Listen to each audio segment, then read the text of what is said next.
Hi, this is Jennifer Forbes of Forbes Fabulous Fingers, independent consultant with Jamberry Nails, here to show you a second advanced technique with Jamberry Nails. Today we're going to be talking about reverse French manicures, and in fact this is going to be one of two different reverse French manicures I show you before I'm done with all of the different techniques I've worked out. I know that I said in my last advanced technique video that the layering process was the biggest factor in me deciding to do a web show, and that's partially true but also not. The layering technique inspired me to make a video to show how it was done, but what I'm going to show you today is actually what turned it into a series. One day I was surfing Pinterest and I came across this really awesome photo. And I was looking at it thinking, I could never do that. I don't have the skill in my left hand to paint those neat little white swirls. I don't have the ability to do any of that. And then I realized that I had all of the requirements for that French manicure in my Jamberries that I could order. And it was at that point that I said I could make a whole show showing people how to do all these amazing Pinterest manicures we see without ever having to wait for nail polish to dry or any of it. So today I'm going to be showing you my version of that particular Pinterest manicure with Jamberries. As you see, I've already done my fingernails in the base coat that they've shown. This is Perfectly Poppy, which is actually being discontinued before I will actually upload this video. The newest version of our red is going to be called Fire Truck. It will be slightly more red than orange instead of the poppy, but it will do exactly the same thing. And as always, I'm going to just reiterate, you can do this with any color, with anything that you want. It's just, your decision. The reason I'm going with the Perfectly Poppy, and I'm going to be using White Romance here shortly, is because I wanted it to look as much like the Pinterest manicure I saw without having to worry about people saying, well, it's not the same thing. Well, it is. But you don't have to use these exact wraps to create your own reverse French manicure, but I'm going to show you the techniques I'm going to use. As I mentioned, I'm going to be using White Romance for the base part of this. It was the closest I could come to those neat little swirls, and it's also one of those that when you see it on the website or in the catalog, it's really hard to understand what's going on with it because it's really hard to see. White Romance is another one of our clearbacks, as you can see. It will go on top of any base coat and create its own new little look. I'm also, because I didn't have to go through the whole manicure process this time, I'm just using a few tools. I'll be using my handy dandy orange stick, my cuticle presser, and then I'm going to be using tweezers like I usually do. And today we're going to be using a couple of new tools. I'm going to be using both my toenail clippers and my fingernail clippers to create the shape that we want. And I'm also going to be topping it off with some brush-on nail glue just to make sure that the edges stay down, though I don't really worry about it, and my plastic baggie. So that's really all we'll be using for this. So I'm going to move the camera so I can show you. I should mention that I found this technique on YouTube about 3 months ago. I can't find the technique again, so if you are the person that posted this original technique, I'm really sorry that I stole it from you. Please let me know. I'll post it as a video reply to yours so everyone can see who gave me the original technique. Thanks so much. Okay, so I'm fully set up. To decrease the amount of time that I spend, I've already taken the time to trim the bottoms of my thumb shields because I know that not everyone has to do that, and honestly I didn't want to have to sit there and trim them in front of the camera. So what I'm going to do here, it's going to be a lot different from how we normally work our nails. I'm not going to pre-trim this sheet at all. What I'm going to do first is just pick up the shield and take hold of it with my tweezers that I so wonderfully forgot to take out first, and just get a hold of it at the middle so I don't let go. And then what we're going to do, I'm going to try to do this in front of the camera properly. I'm going to take my toenail clipper. I should mention I have another toenail clipper that I actually use on my toenails, but I'm keeping it separate from my Jamberries because you never know how much oil is getting on it from doing that kind of thing, and I just don't want to worry about the extra oil. So what I'm doing here is I'm pushing in the shield until it hits the back of this, and then what I'm going to do is I'm just going to very carefully trim here. Now, what I'm noticing is that my toenail clippers are not as long as the shield, so I'm just going to take my scissors that I had sitting by the side just in case and trim on either side.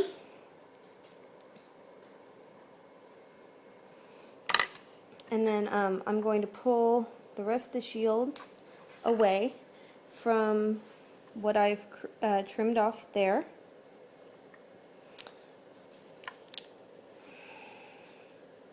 And put it back where it belongs. Okay, so now I've got this perfect little half moon sitting inside my toenail clippers, and I'm going to grab it out, and I've already noticed, looking at it, that one side was not trimmed as low as the other, so just because it shows, it shows it better here, I'm going to trim it to be even.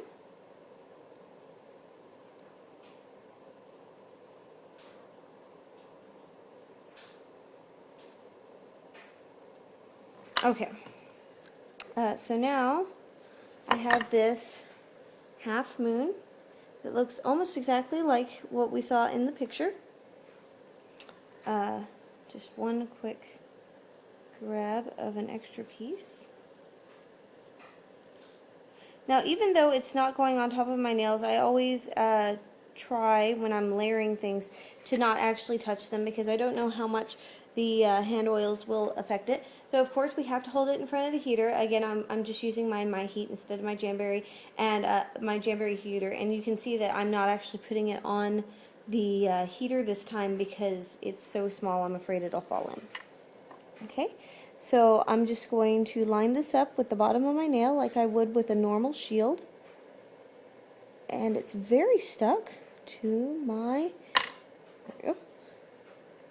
And then I'm going to just press it in just like that, and I'm going to use my cuticle pusher just to smooth it down along the base, and voila, we have basically the same manicure that was in the Pinterest photo. So what I'm going to do, just to make sure it seals down, I'm going to use my plastic baggie method where I heat it up. I just want to make sure that it's fully heated onto the nail and well stuck, just to prevent any problems later. There we go. And give it one more fantastic little push. And even though I'm not really sure I'm going to need it, I'm just going to brush a little bit of brush on nail glue right along the seam here, because I've really absolutely never done this, and I don't know how it's going to work. Okay, there you go. Now it's done. I'm going to finish off the manicure and come back and show you what it looks like. Okay, I'm going to level with you. That took a little bit longer than I thought it was going to. But at the same time, it took a lot less time than if I had actually tried to do it with paint. Here's the final product. Again, like always, I'm going to take a picture of my advanced techniques and post them on Pinterest and link to them below the video. You can see a couple of them. I wasn't as good with making it perfectly even as I was others, particularly on my right hand. I had more trouble than on my left hand. What I do really like, though, is if you can see, and you'll see it in the picture as well, each one's a little bit different because the pattern's a little bit different on each shield. And I also have the majority of the shield left over for if I want to layer it on top of something else. And we'll probably get to how to trim them down pretty soon. But it was a really easy process. It just was time consuming, like a lot of the advanced techniques are honestly going to be. You can't expect to have something that you're doing multiple layers or this kind of trimming technique go really fast. The other note I wanted to make is I brought out both my clippers for this particular thing because I thought that I would only be using the toenail clippers for my thumb and for my tall finger because my other fingers are ridiculously small. However, I found that it actually works better to use the toenail clipper on pretty much all of them. I did use the fingernail clipper on my pinky because it's teeny tiny, and really what would be the point of trying to use the big toenail clippers on it? And the other reason is because it's much shorter than my other nails. The fingernail clipper has a much smaller area to press in than the toenail clipper does. Other than that, it was ridiculously easy. I do still have some drying nail glue on the thing. I do notice the difference between having my the nail glue on and not having the nail glue is that it kind of bridges that gap, and I really can't feel the seam between them. So I'm going to be able to keep this around, and then if it starts to flare up a little bit later on in the next couple weeks, I can always, put another glue down to fix this seam. Other than, so this is a reverse French manicure, version 1 with Forbes Fabulous Fingers. I hope to see you again soon, and if you use this technique, I would love to see some links of your pictures of things that you've done. I would also love to see your manicures that you see on Pinterest that you would like to know how to do with the Jamberry shields, or even using the Nail Art Studio. We'll get to that a little bit later. But I would love to hear from you. I would love to see your pictures. I would love to see how you do it. So for now, this is Jennifer Forbes of Forbes Fabulous Fingers signing off, and I hope to see you again soon. Bye-bye.